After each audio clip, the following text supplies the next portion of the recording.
Paano nababasag ng 13,000 kilogram na GBU-57 bunker buster ang hanggang 60 meters na konkretong pader? Matapos itong ibagsak mula sa taas na 30 kilometro ng isang B-2 stealth bomber? Ang bombang ito ay isa sa pinakamabigat at pinakamakapangyarihang sandatang hindi nuklear ng US. Kapag inihulog mula sa matinding taas, bumibilis ito sa ilalim ng gravity at aerodynamic na disenyo hanggang umabot sa sobrang bilis na lagpas pa sa tunog. Supersonic. Pagbagsak nito sa target, ang lakas ng tama ay parang kidlat na tumama sa makapal na bakal. Gawa ito sa isang espesyal na haluang metal ng nickel at chromium. Mas matibay at mas kayang tiisin ang init kaysa sa karaniwang bakal. Dahil dito, buo pa rin ang warhead kahit matapos ang unang pagbangga. May streamlined na katawan at mga buntot na pwedeng ayusin ang direksyon, gaya ng ginagamit sa mga JDAM bombs.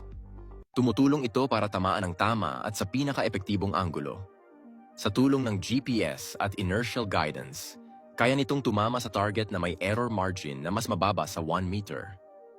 Hindi ito sumasabog agad sa unang tama. May delay ang pagsabog, mga 0.3 segundo matapos ang impact, para makalusot muna ng mas malalim. May ibang bersyon na may multi-stage na fuse. Ang unang pasabog ay nagbubukas ng daan, ang ikalawa ay nagtutulak pababa, at ang huli ang malakas na sumasabog sa pinakaloob. At kahit hindi ito umabot sa pinakailalim, ang lakas ng pagsabog nito, higit 10 beses na mas makapangyarihan kaysa alinmang karaniwang bomba ng US, ay sapat para burahin ang anumang nasa loob ng 600-meter radius.